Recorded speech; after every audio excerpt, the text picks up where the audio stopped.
Hey everyone, my name is Liz Messer and I work in our ICU here at Claremont.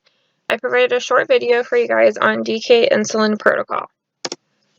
So case scenario, a 28-year-old male who is type 1 diabetic has stopped taking his insulin yesterday due to feeling sick.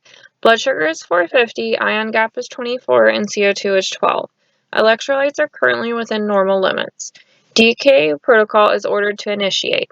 So what you have to do is to review your orders. This is an example of what the MAR will look like when the doctor places orders.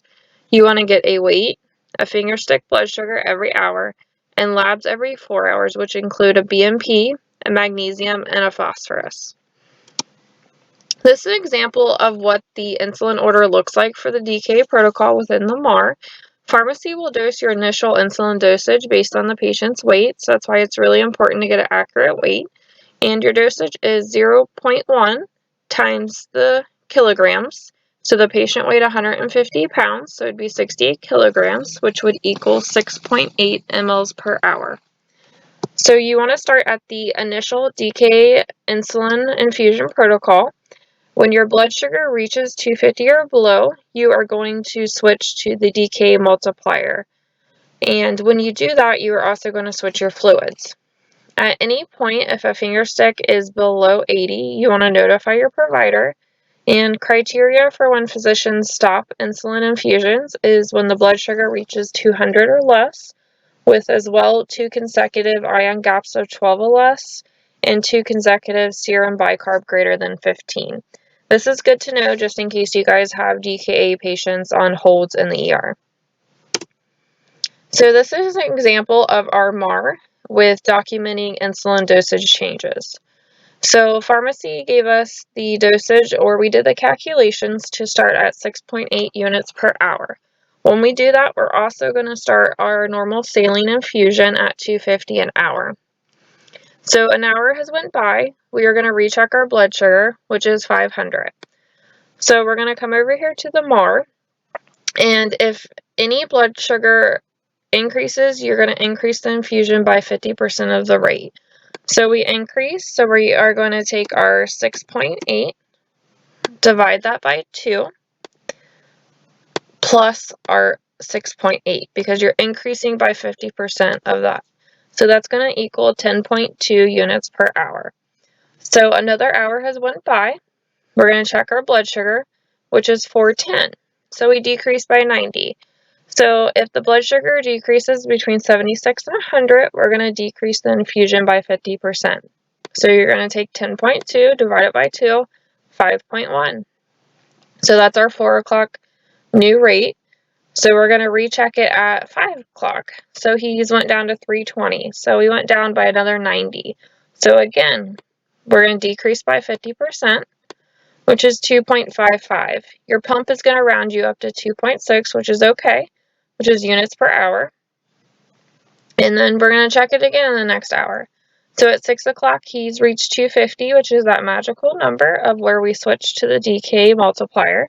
And when we do that, we are going to stop our normal saline infusion, and we are going to start D5 half normal saline at 150 an hour. So there's a couple different ways you can calculate when you get to the multiplier. You can use the formula right here, which is your blood sugar, which is 250 minus 60, and then times 0.03. So we always start at the multiplier of 0.03. So we'll be at 5.7 units per hour. In the next slide here, I'm going to show you a different way of how Epic can calculate that for you using the multiplier. So if you go to your flow sheet, intake and output, your insulin drip automatically flows over to the flow sheet. So you're going to manually put 250 in. Your low target is 150.